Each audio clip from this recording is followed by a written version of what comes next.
for joining us this evening. So as you can see, our title this evening is about optimising long-term management of the feline renal patient. And we know that CKD is such a common condition, don't we? We see so many elderly cats with this problem, and I think we're all very familiar with managing them in general. You know, that we know that kind of optimizing nutritional care and medical care as well has an effect on not only kind of slowing down the disease progression, but also kind of helping to balance out any homeostatic things that are going wrong as well. But also in extending the length of their life, and the quality of that life is really important as well. So it's kind of, we know all that and kind of what's not to like about all that really, but can we do more for them? Can we kind of instigate even more individualized care? Because I think kind of really tailoring the care to each patient can layer on top even more benefits, so that we can be taking the best care of these patients that we possibly can. So this is what we're looking at this evening. Now let me just click to the first slide. It's being a wee bit slow. As Paul said, it might just be with the first slide. Okay, so hopefully you can see that that slide has gone on.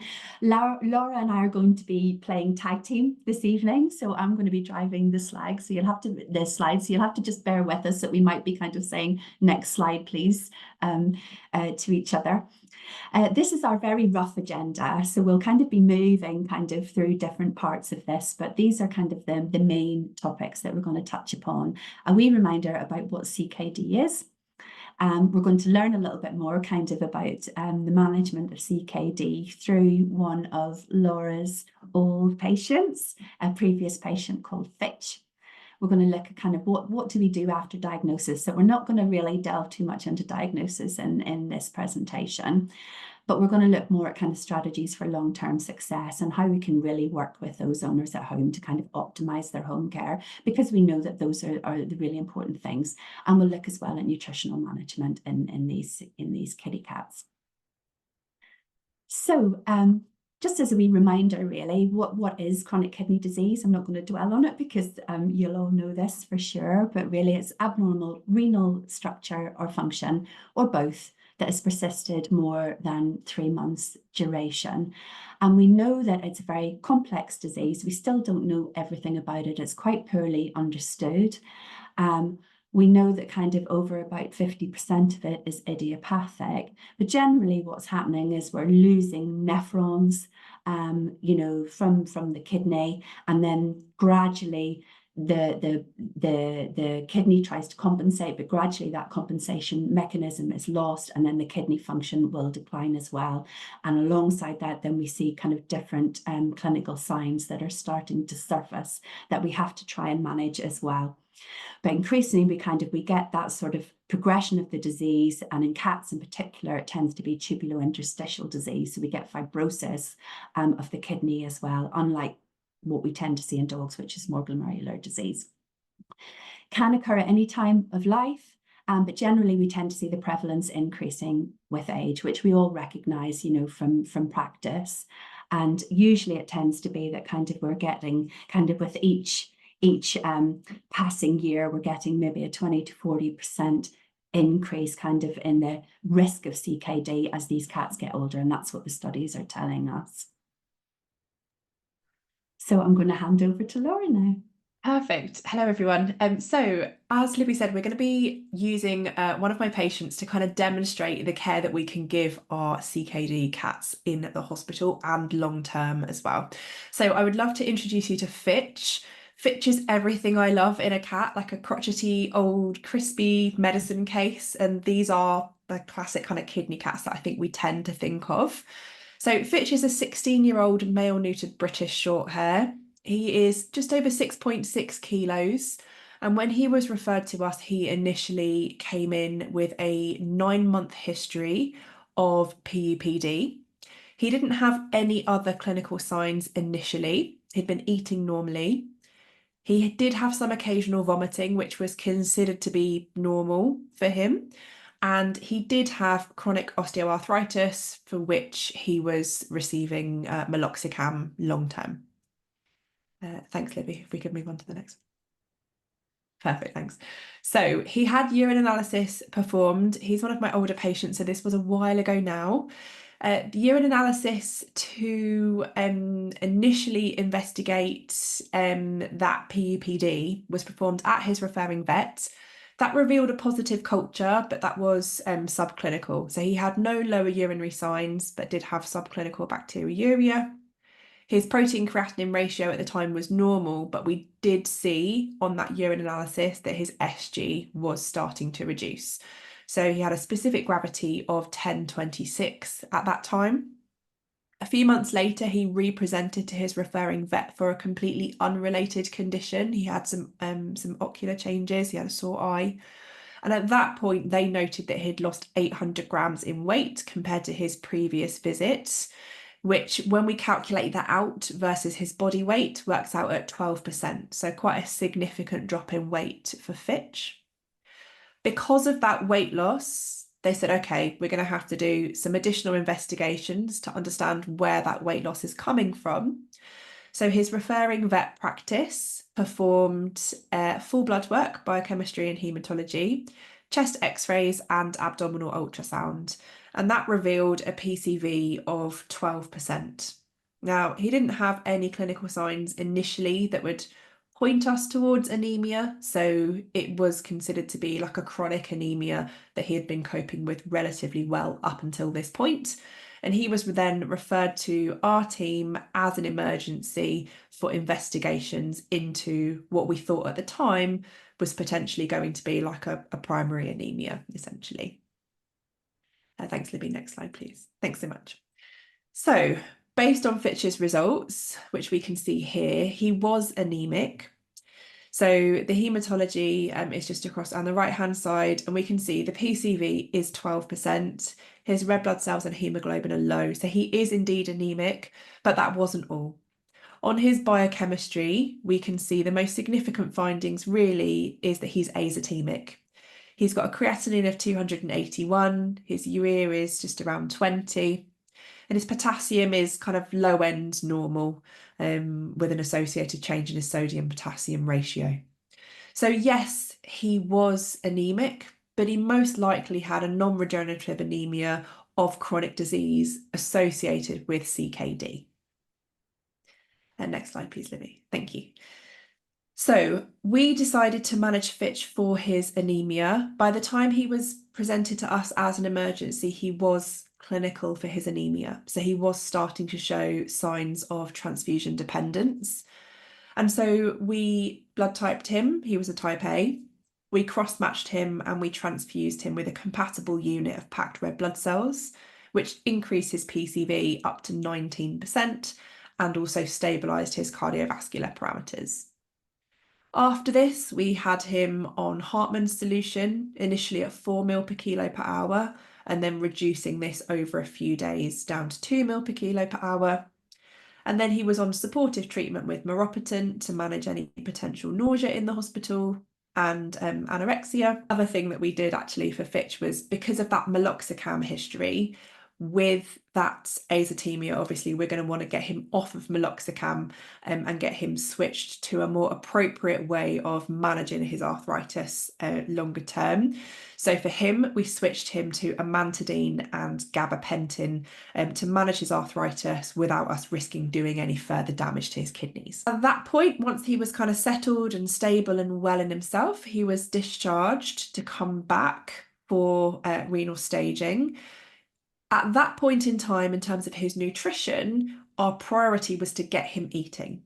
It wasn't to get him eating a renal diet, because what we wanted to do was have him well at home, settled back in, recovered from his period of hospitalisation before thinking about transitioning him to a long-term diet. Perfect. Yeah, so he was discharged after 3 days of supportive care, and then, as I said, popped back a week later to see us again, where we could properly stage his CKD. Thanks, Libby. Lovely. Thank you, Laura. Okay, so let's just kind of reverse a little bit and have a little think back to what happens in CKD. So you'll probably remember a bit of this from vet school or nursing college or whatever. So, but if you remember kind of what the kidneys are there to do, they're there to filter out waste products, amongst other things as well as helping to kind of maintain the acid-base balance in the body. They also have a role in kind of red blood cell production as well, and in blood pressure maintenance and so forth. But what's happening with the CKD, really, regardless of why it started, we get a progressive decline in the nephron function. And what happens initially, that the remaining good nephrons will hypertrophy. So they'll try to work that a little bit harder to compensate. And what will happen is kind of the blood flow to them will go up. We'll get an increase in the capillary pressure, and we'll get an increase in that glomerular filtration rate. But that's quite hard work, really, for them, and they can't sustain that in the longer term. So gradually what will happen is that function, that sort of compensatory function, starts to decline. And then we start to see kind of the maintenance going wrong in a way. So, and at this point, we start to see things like phosphate. So those things that normally they would filter out and get rid of, those nitrogenous waste products like urea and creatinine, the phosphate that they would normally get rid of, they start to get retained within the body because they're not being filtered out. And so those levels start to go up in the blood. And then at the same time, things like protein, sorry, I need to just remember to click through, and things like protein that normally we don't want to be losing protein in the urine, it usually will get reabsorbed. And so again, when things start to go wrong, that reabsorption isn't sort of working to the degree that it should be, and therefore we might get an overflow of some protein in the blood or in the urine as well. Now, cats, generally speaking, don't kind of get a lot of proteinuria, you know, unlike dogs, but they nonetheless, it's still a marker for renal disease, for CKD. So this just reiterates that, really, that kind of we get the accumulation of these products in the blood. And we know then that sets off kind of a mechanism within the body, you know, so we start to get parathyroid hormone responding to that accumulation of phosphate in the blood. And that then kind of, in trying to balance out the calcium and the phosphate in the blood, starts to set off kind of a roller coaster of mechanisms to compensate, you know, so we get increased reabsorption of calcium from the kidneys. So we start to get an azotemia because the kidney isn't getting rid of those nitrogenous waste products and so forth. And so we're starting to see these in the blood. Now, we can't measure GFR directly in practice. So what we're doing, we're looking at kind of surrogate indicators for it. And so we start to see those going up. And really, with diagnosis of the CKD, we're doing it by a combination of several different kind of markers. So azotemia, that BUN and that creatinine there. We're also kind of looking at the urine. So that will start to become weaker. They won't be able to concentrate their urine so much as time goes on. And then other clinical signs like maybe polydipsia, you know, due to compensating for polyuria and so forth as well. But usually by the time we're seeing this, things are quite advanced. By the time we start to see azotemia on our bloods, you'll know that kind of they've lost over 75% of the kidney function. So we start to now see kind of other markers, you know, that are coming into play, things like SDMA, which kind of will have a linear correlation with the creatinine. But it tends to go up much earlier than creatinine. So it gives us an early indicator about renal function as well. And the other nice thing about SDMA is that it's not dependent on how much muscle mass there is in the body. So for example, sometimes if a little kiddie is kind of losing lean body mass, then its creatinine will be falsely low. And we don't tend to get that with the SDMA. So Laura was talking about staging fit, and this is what would have been going on, and you can see here the IRIS guidelines in terms of creatinine and SDMA. So this is the International Renal Interest Society, who meet every year to go through these guidelines and update them and give us all really, really helpful tips on how we stage these cats, because it's really important with the treatment and with the nutritional management what we do when, and these guidelines will tell us kind of what actions to take in IRIS stages 1, 2, 3, 4. So you can see here, I'm not going to go through these in detail, but you can see those laid out there. And then once we have that kind of major staging done, then we do sub-staging. So then the patient is staged based on the degree of hypertension and also the degree of proteinuria. As I mentioned, we don't tend to get too much proteinuria in cats, but nonetheless, it is very helpful to take note of and take action based on, because we know that it's a marker and that cats with more proteinuria, their disease progression will be quicker as well.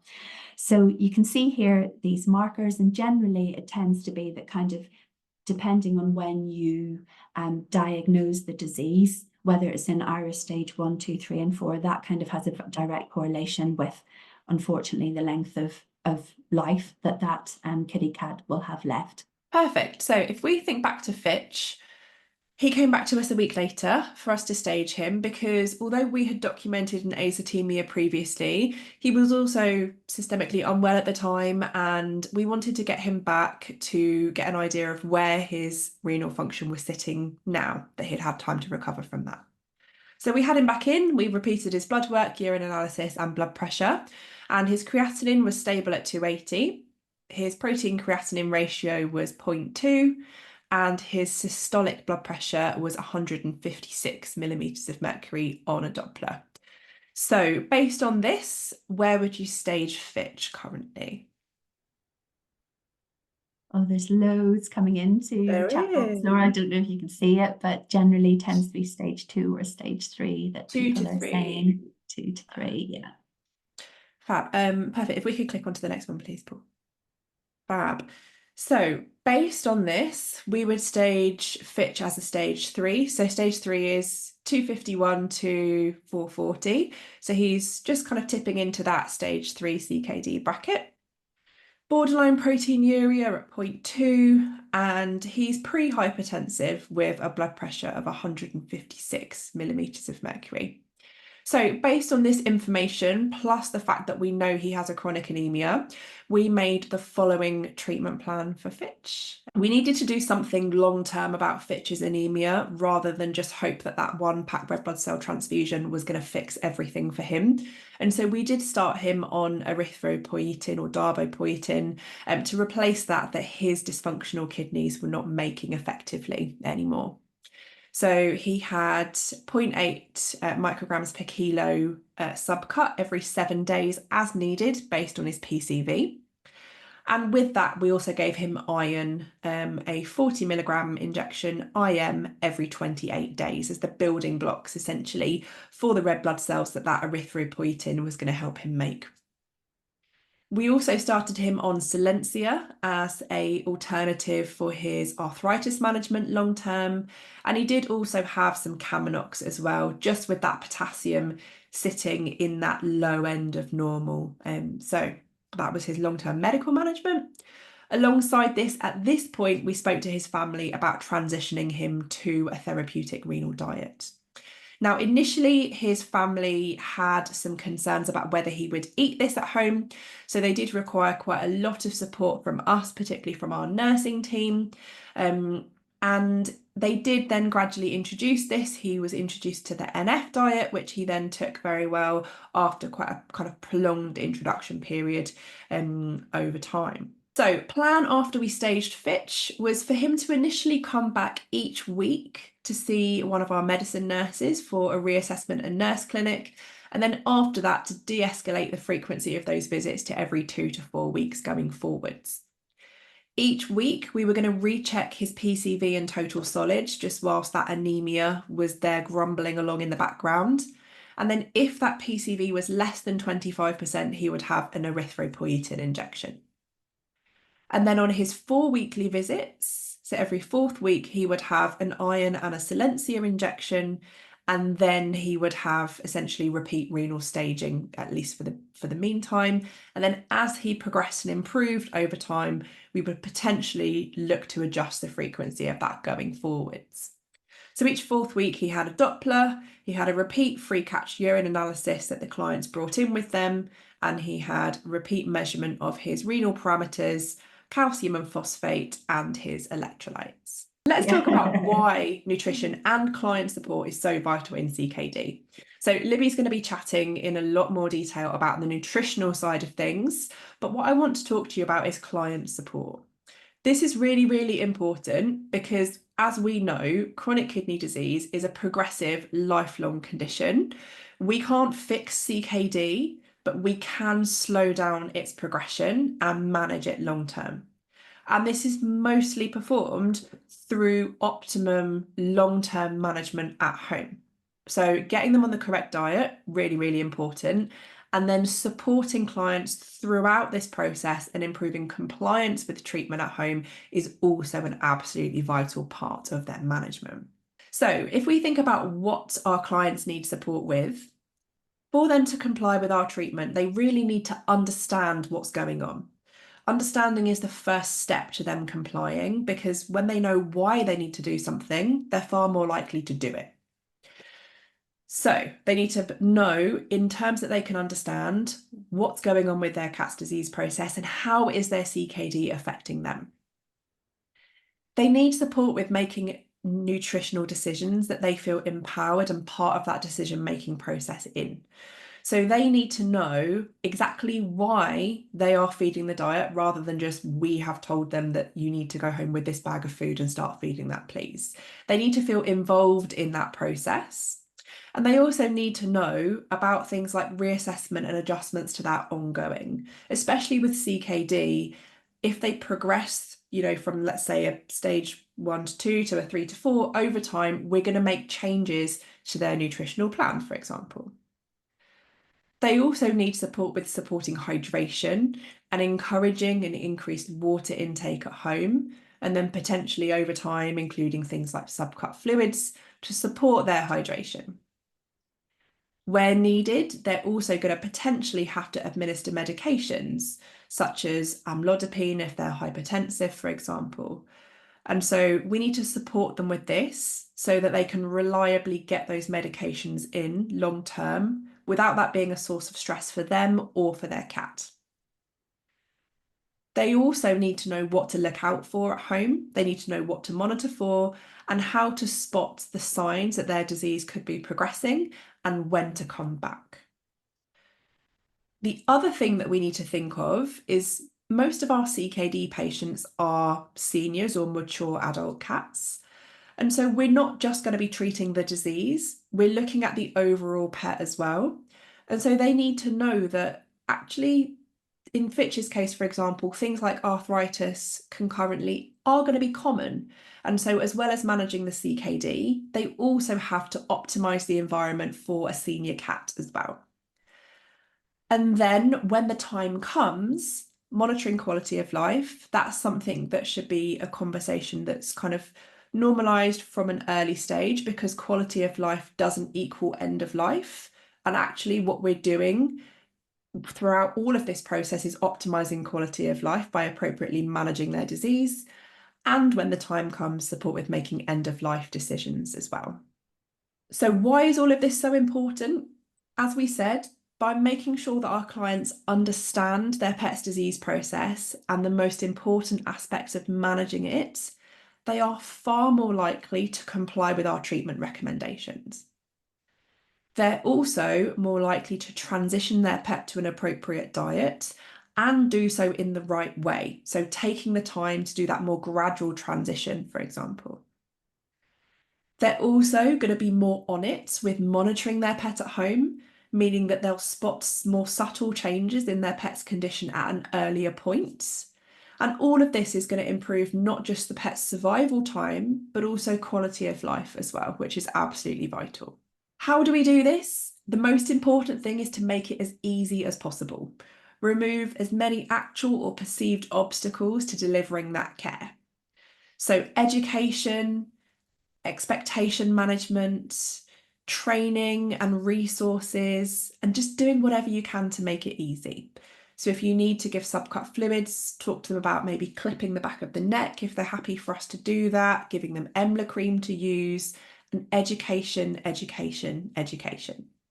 And then alongside this, give them additional resources, provide them with handouts, send them links to appropriate educational videos, and direct them to reputable educational websites as well for further support. Make sure as well that your clients know that they're supported. So explain to them what support they're going to get.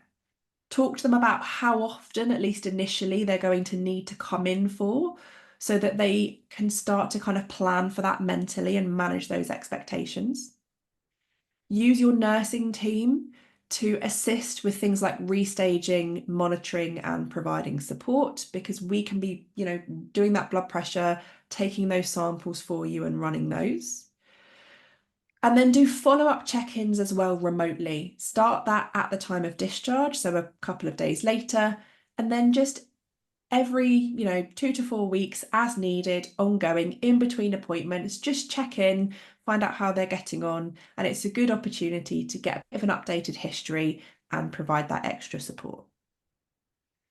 Also, use tools to make that treatment and monitoring as easy as possible. So you can use things like smart food bowls and smart water bowls that will automatically measure things like food and water intake. You can get pet health trackers and journals and apps on smartphones that can do this as well. And use things like medication reminder charts and even automated reminders from your system, so that you are getting as much of this information in an easy, quick way. Okay, so let's deep dive for a little while into the nutritional side of stuff. And I've put up here a resource from Purina Institute. If you go onto purinainstitute.com and you can search for, and we have a really brilliant monograph in chronic kidney disease in cats. So if you have a little look in their chronic kidney disease monograph, you should be able to find it and download it. So I'm sure many of you will be familiar with a nutritional assessment, and it's always a really good thing to do whenever we're starting kind of to put an animal onto a diet, so that we can capture everything that everybody within the house is feeding, who's doing the feeding, what are the preferences, for this kitty cat, how do they like to eat, do they like wet food, dry food, all of kind of the general feeding habits and so forth as well. So if you don't have a nutritional assessment form, give us a wee shout at Purina. We've got them, or you can look on the WSAVA website and there's nutritional assessment forms on there. And that's not kind of a nutritional assessment form isn't something that you just use once and then kind of you never look back to it. You're going to be repeating this kind of throughout that patient's sort of monitoring process as well. Looking at dietary recommendations, we'll delve into this in a wee minute, but generally speaking, it tends to go according to the IRIS stage that patient's been staged at. And as Laura said, really, advice on transitioning is really key. Slowly, slowly, slowly. So we're not making transitions while onto a kidney diet, for example, while the patient is in the hospital. We're going to be doing at home over probably 2 to 4 week period. Okay, so these are our goals of dietary management of CKD in cats, and whatever stage of the IRIS process that they're at, really. So, and I think probably it's maybe a wee bit surprising sometimes that we kind of put energy and nutrient needs right up front, but that's incredibly important and why we do that. And we'll delve into that in a wee bit of a minute. But we also, of course, want to slow disease progression, reduce signs of uremia, improve the quality of life and lifespan. All those things are going to make the cat feel better and live longer as well. But we'll take through this one by one. So maintaining body weight and the lean body mass as well.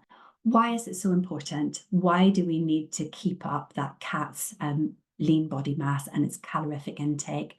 And we know really that, obviously, cats will generally, with something like CKD, be losing weight. So we need to be very, very proactive about this, because what we don't want to happen is kind of with cachexia of disease and so forth, where they start to kind of become malnourished and they start to kind of metabolize their own body, their own lean muscle and so forth. So we've got to pay very close attention to this. Now, we also have to take into account as well that with cats that are older, generally speaking, they tend to be less good at digesting fat and protein, and these are things that they need. So a patient, for example, with CKD is going to need more energy to sustain it and not less, and it's going to need that energy in quite a small amount of food that it's taking in as well. So it's really important that we take note that a lot of the time they're not digesting the fat as well. You know, in cats over 14 years of age, about 30% of cats won't be digesting fat to the same degree as when they were younger, and protein is about 20%. So you can see here kind of that's going to play a very big part in these geriatric cats in keeping their body weight up. We already know that Fitch was losing body weight. So really important. We know sort of with the natural aging process, cats will lose their lean body mass, and that's really important, kind of keeping that lean body mass for driving the metabolism. And we know that cats are carnivores as well. They're obligate carnivores, and that protein is really important. You know, they're going to be using it to support their immune system, for driving their metabolism, you know, for making hormones and antibodies and everything else. So sometimes then if we've got a cachexic process going on, that puts that under even more pressure. We know as well, and that a lot of the time, by the time they're diagnosed with CKD, that kind of process of body weight decreasing and loss of lean body mass has already started. And I think that was the case with Fitch, wasn't it, Laura, that he'd come in, he had already started to lose weight. And we know in the long term that that has a prognostic indicator attached with it, that the more lean body mass that is lost, then that increases the risk of mortality and so forth. So there's a very direct correlation. And you can see here, based on when that patient, the numbers of cats on the right-hand chart here, when they were diagnosed and what their survival time was. So there's a direct correlation there too. But we know that these kitty cats aren't eating well. You know, they have got likely, you know, Fitch is in stage 3. Iris, so he's likely going to have nausea, not feeling so great as well. And in this particular survey, 43% of owners reported that they had to coax their cat to eat. And I think probably if we talk to all of our cat owners with CKD, they would probably say something similar. I think sometimes whenever we tell them, okay, go on to a renal diet, and we kind of think that, okay, that's all they're feeding it and that they're eating it happily at home, we know that kind of from when we talk to them that it's not the case. You know, many of them are really kind of struggling with transition and so forth. So we need to give them a lot of support. This slide's just talking a little bit about that transition period, and you can do things that will help you. One is a really gradual transition. I mentioned 2 to 4 weeks of transition. You're not doing this in the hospital. You're doing this at home. You're thinking about what does this cat like to eat as well, and you're kind of maybe sort of adding in some maybe highly palatable food into the renal food just to get that initial acceptance. You might be adding something like we have Fortiflora, which is a probiotic that we make that's really, really palatable, but very, very low in phosphorus as well. So that again can be a great transitional aid too, or maybe a hydration supplement. So taking our time and really kind of not rushing this is really, really key. Now, sometimes you might find that you've tried everything. You've tried every renal diet that you possibly can, and the cat's still refusing to eat.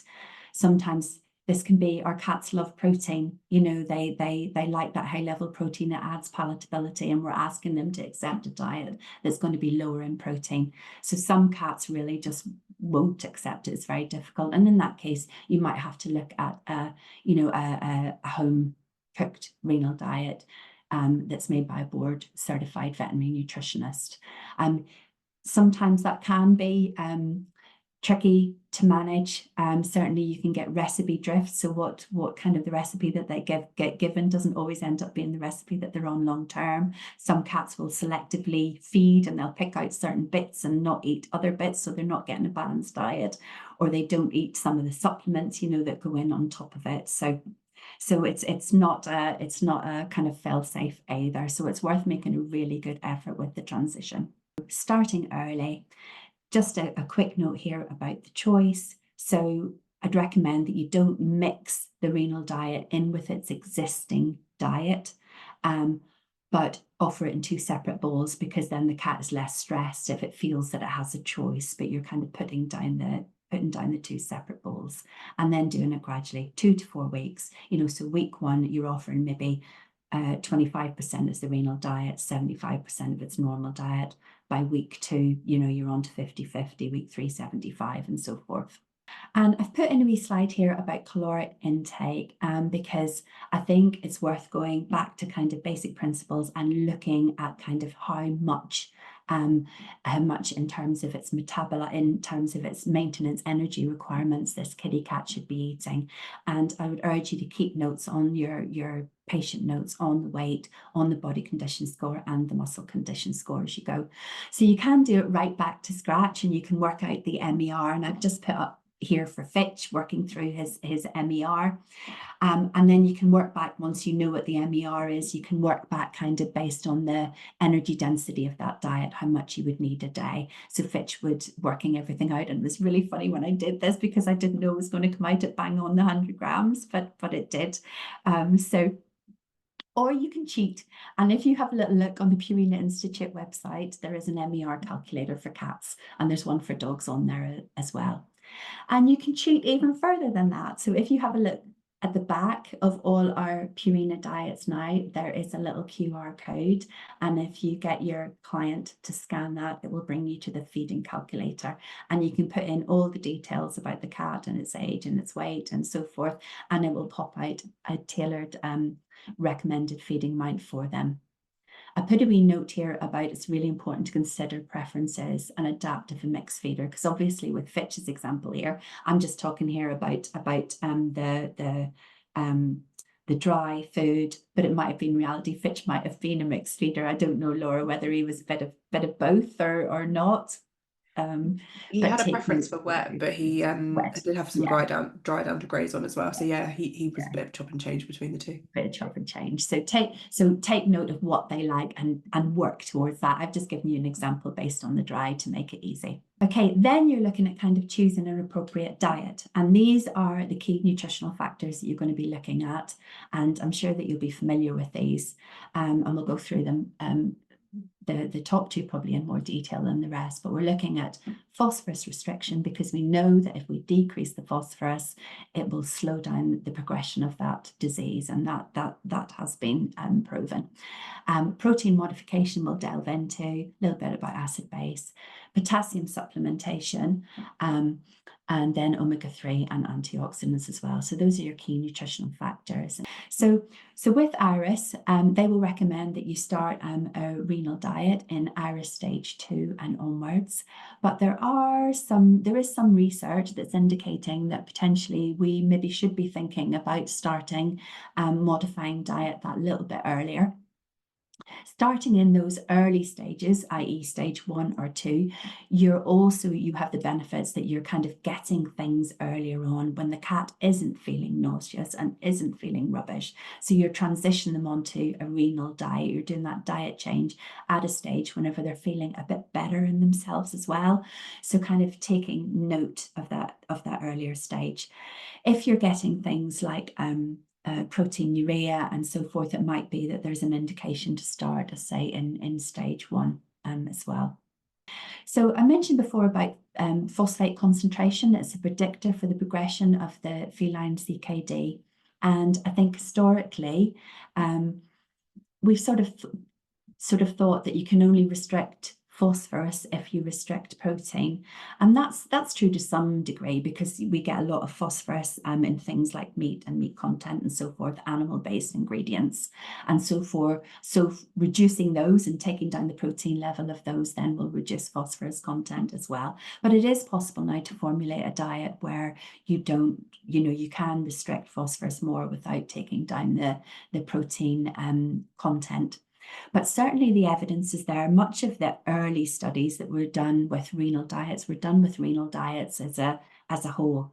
And it wasn't possible to kind of tease out what the different kind of differences were. Was it phosphorus or was it protein that was making the difference? But we know from subsequent studies that phosphorus very much does help restricting it.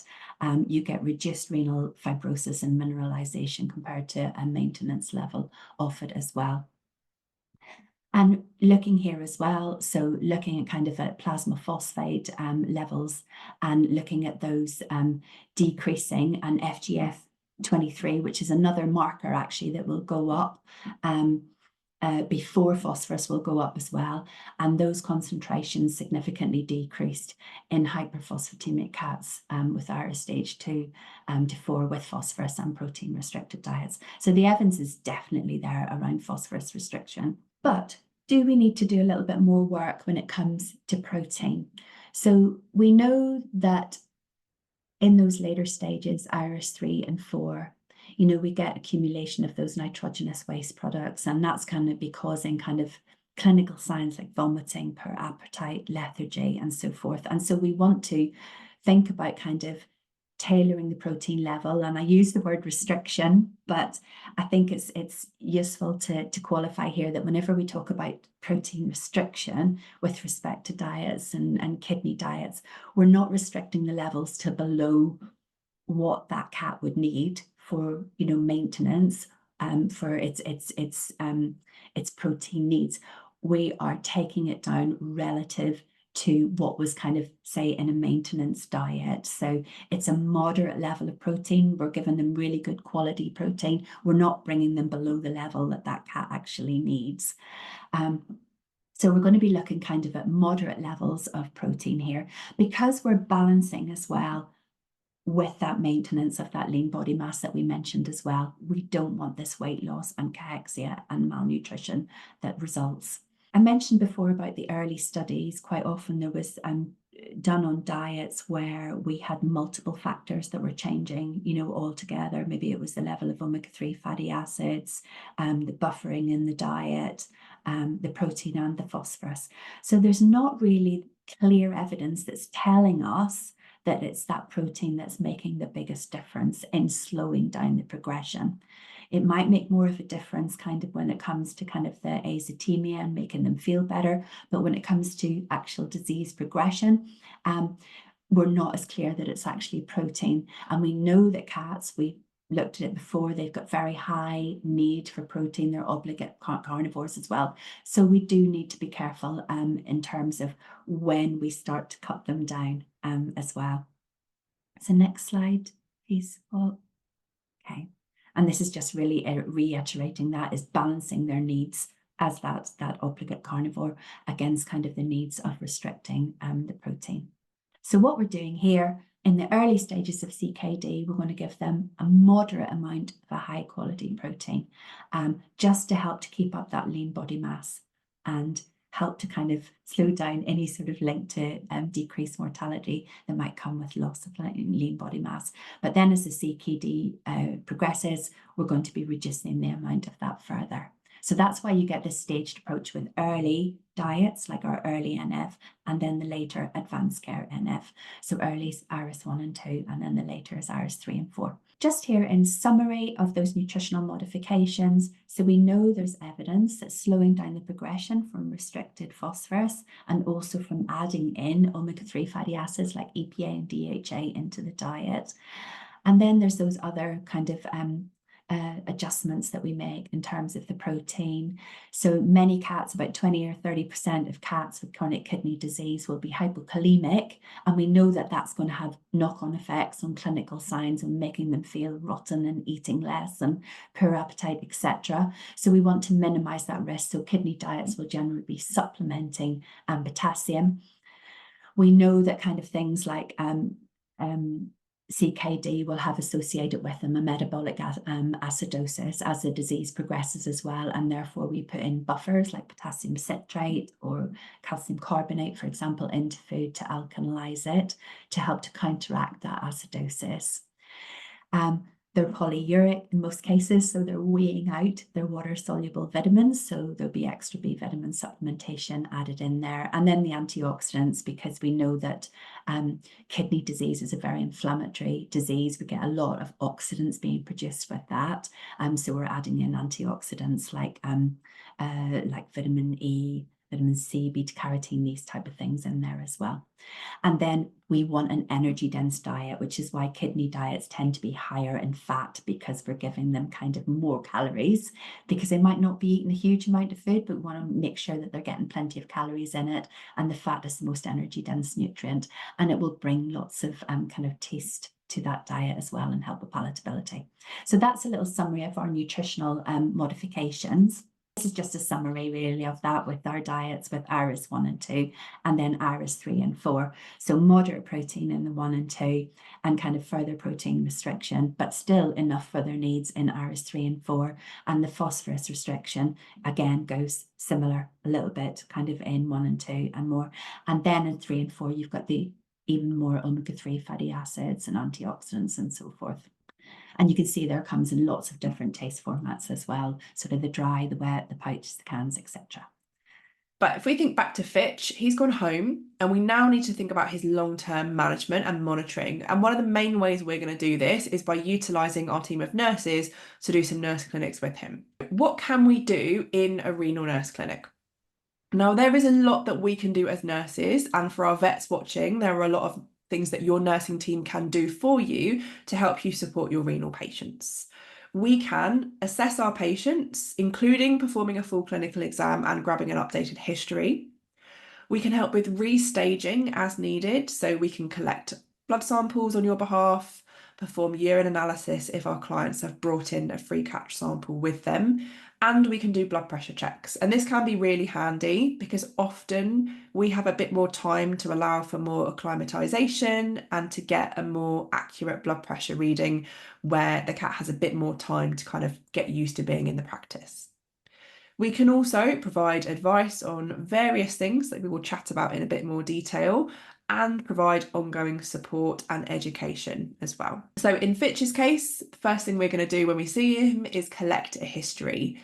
These are all of the things that I'm going to be particularly interested in when I'm talking to them, especially things like thirst, urination, appetite, and nausea, because that's going to give me the most pertinent information about his CKD.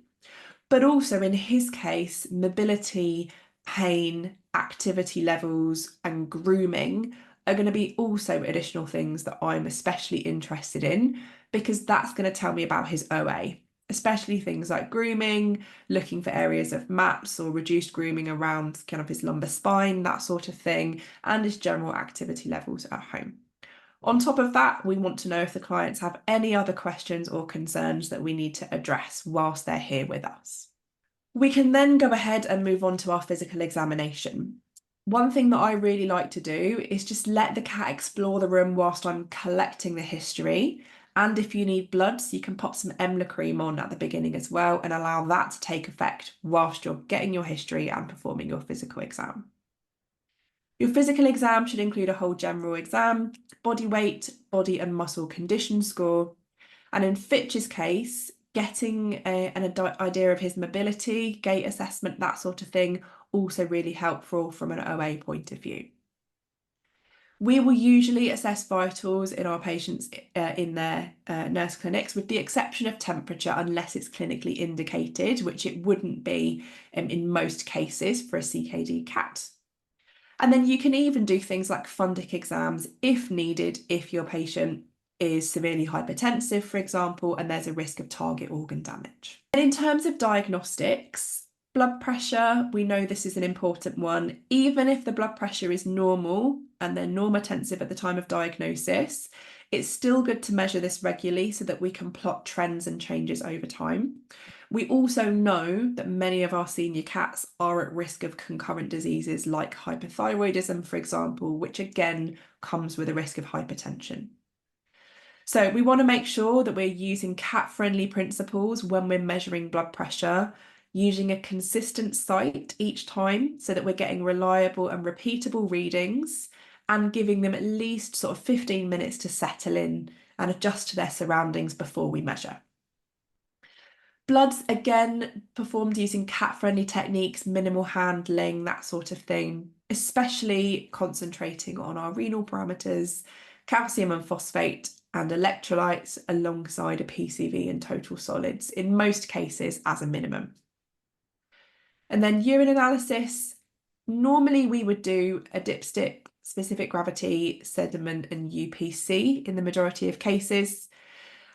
Culture, if clinically indicated, but not on a free catch sample. And one thing I like to do is give a sample of the hydrophobic sand to the clients with each clinic so that they've got that at home ready to bring in the next urine sample for their next clinic. So thinking now about advice, because there is a lot of advice that we're going to need to give our CKD clients. Have a think again about the sorts of things that you would discuss in Fitch's clinic and pop those in the chats. And in the meantime, I'll show you what we did discuss with him. So first thing, disease and monitoring. Really important that the clients understand the disease, as we've said, and they know what to monitor for. Medication administration, finding out how they're getting on at home, do they need any help, that sort of thing. Nutrition, as Libby's already talked about. Hydration, because we know that improving hydration is another important part of managing CKD long term. Lifestyle and environment. And then lastly, ongoing care. So firstly, looking at disease and monitoring, hopefully they already know this from the information we've given them, but do they understand CKD and how it affects their cat? Is there anything that they're not clear on that we need to clear up for them? And what do they need to be looking out for at home? When should they worry?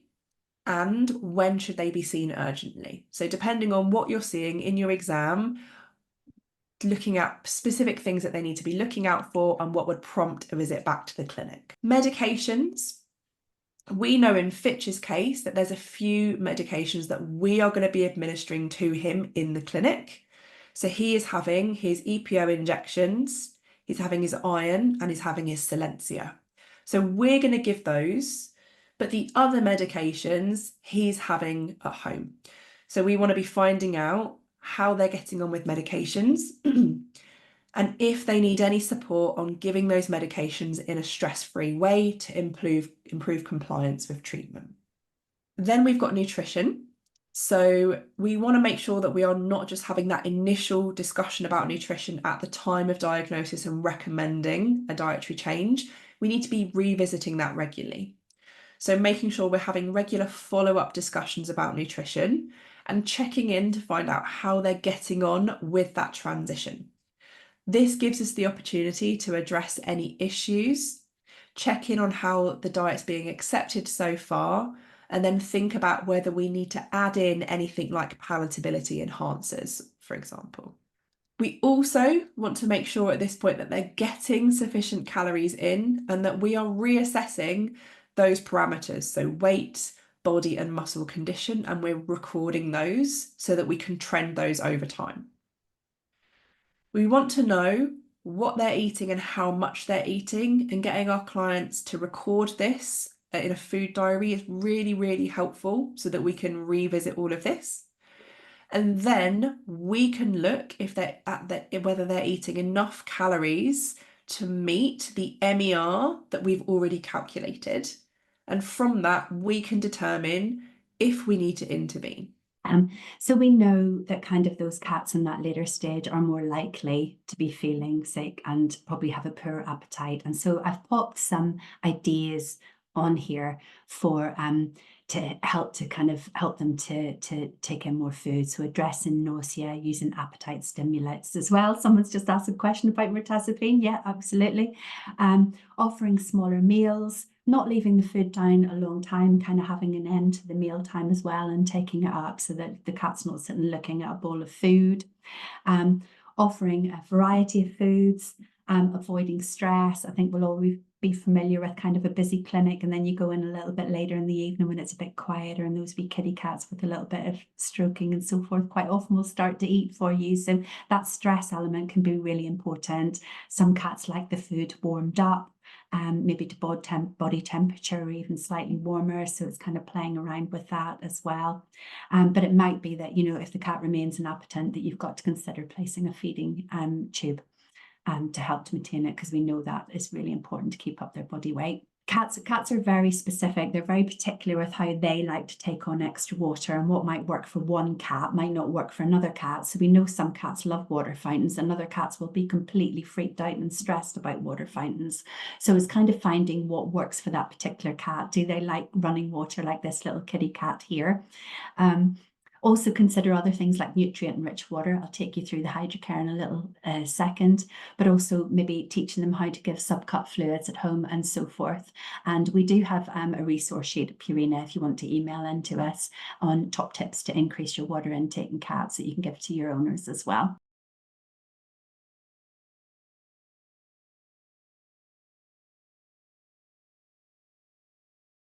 Sorry, I think it was, I dropped out there. Sorry, that was why. Next slide, please, Paul. Lovely. Great stuff. Thank you. So some tips here really. Water always clean and fresh, will be aware, nice clean bowls and so forth. Think about the cat's individual preference, multiple locations for the bowl, usually a wide bowl so their whiskers aren't touching the sides. Things like stainless steel or ceramic are really good because then you don't get a tainting from flavors or so forth within it. And then we have our nutrient enriched supplement called Hydrocare as well, which has been shown to help cats take on significantly more total liquid, and this will help to kind of hold the water in their body for longer. So I don't know if everybody's familiar with Hydrocare or not, but it's kind of like it's a third bowl. So it's given sort of you have your bowl of water, you have your food, and then it's in a third separate bowl. And this supplement is actually based on osmolytes from whey proteins. And what they do is these osmolytes, they get into the cells of the body, and what they do, they draw water in, so they hold water in the body for longer. This isn't a rehydration supplement like electrolytes or anything like that. It actually holds onto the water in the body and then pulls water through from the extracellular spaces, causing the cat to then go and drink more water. Very low in phosphorus as well, so it's fine to give CKD patients too. 1 sachet per 2 kilos. So you can see that it's kind of like it's like a thick gravy like consistency, and you just pour it into the bowl, Billy. So I say in a third bowl, and really good, not just for kidney cats, but also kind of for constipated old cats or cats with urolithiasis and everything else. It's very useful. Thinking about the other aspects of the advice we're going to give Fitch specifically, but actually many of our CKD cats, lifestyle and environment is absolutely essential because we're not just managing the CKD, we're managing the overall patient. And of course, lifestyle and environment needs to be factored in. So in Fitch's case, mobility is really, really important. We had a bit of a look at how he was using his home environment, where he liked to sleep and rest, for example, and we adapted things, adding in ramps and steps to make sure that he could still use his full space and he could access all of his favourite places. It's also really important to look at enrichment because age is not a disease, and so we need to include environmental enrichment, opportunities for play, and things like that as well in our seniors. And in Fitch's case, he wasn't in a multi-cat household, but we do, of course, need to bear in mind multi-cat household considerations as well, especially when it comes to access to things like water and toileting resources for our PUPD cats, and of course, access to food as well, bearing in mind their very specific nutritional needs. And then, of course, quality of life as well, as I've previously mentioned, is something that we want to be visiting regularly and checking in with at regular intervals, especially as they enter the advanced stages of CKD, kind of stage 4 or late stage 3 CKD. And then ongoing care. So as we mentioned earlier, expectation management really important. Our clients always need to know when we expect to see them back next and kind of how frequently we want to be seeing them at that moment in time, because it's likely that as their CKD advances, we might be wanting to keep an eye on things more frequently. We also need to talk to them about any at-home instructions we're going to be giving them, making sure that they have got this not just verbally, but written to take away with them so that they can retain that information as well, and point them in the direction of helpful external resources as well. So looking at Fitch, this is how Fitch got on over time. We've kind of charted everything for all of his appointments here. So his weight, body and muscle condition score, and then things like his blood pressure and creatinine. So as you can see, Fitch, he did quite well. He did have a relatively static weight. It did kind of drop gradually, but actually, as you can see, his muscle condition score stayed nice and static for a good kind of 6 months here, which is really, really good to see. And he did have a bit of an increased body condition score here as well. So that slight drop in weight, considering his muscle condition is staying static, probably not too bad for him at all. He did then get to a point where we were starting to see an increase in his muscle loss, but we do need to bear in mind with Fitch that he has got quite advanced OA, and that is going to be impacting his mobility, which is also going to be impacting his muscle condition. So it's very difficult in his case to say how much is the CKD versus how much is the osteoarthritis. His creatinine and his blood pressure stayed very, very static. His creatinine really only increased up to just kind of the low 300s, so still very much here within stage 3. And his blood pressure was all nice and static, except for one visit where he'd decided not to take his pre-visit gabapentin, because Fitch did sometimes have a bit of a reputation as being a grumpy old man. And that day he decided not to be very tolerant for his blood pressure, hence the increased reading. But overall, Fitch did very, very well. So Fitch continued his supportive care at home, and he came in to see us ultimately down to every 4 weeks, where we then were able to continue his Silencia injections and that sort of thing. His weight remained relatively stable. As you saw, there was a slow decline in both his body and muscle condition score as the disease progressed. His proteinuria did worsen over time, so we did add in an angiotensin receptor blocker, talmisartan, to manage that. But his PCV stabilised, and we were able to stop his iron injections and his erythropoietin as well. So Fitch remained very, very happy and comfortable. And most importantly for him, he had great quality of life. And we worked together, vets, nurses, and his family, to keep it that way. And we did a fair chunk of his management actually as nurses ongoing. And that really does show how vital our role is in the long-term support and care of these patients as well. So to summarise our kind of nursing aspect management for Fitch, we know that this individualised care, looking at the overall patient and their disease process, leads to better outcomes. We know CKD is not a one-size-fits-all disease, and each patient is going to need slightly different management. We play a key role in outpatient care for our CKD patients, and this starts with starting client support at an early stage.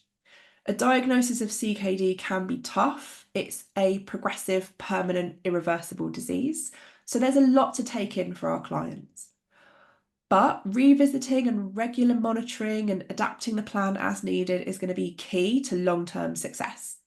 This is going to allow us to tweak the way we manage them and tailor their nutrition based on their response. And all of this means that our patient is going to be much happier, we're going to be happier, and they're going to get better care as a result. And this slide really is just summarising our nutritional approach really that we've gone through. So looking at, with these patients, nutritional management is cornerstone really to slowing down that disease progression and helping with quality of life and their lifespan. So that's really imperative that we address that. But at the same time, ensuring that they have an adequate caloric intake and that we keep up that muscle mass for as long as possible.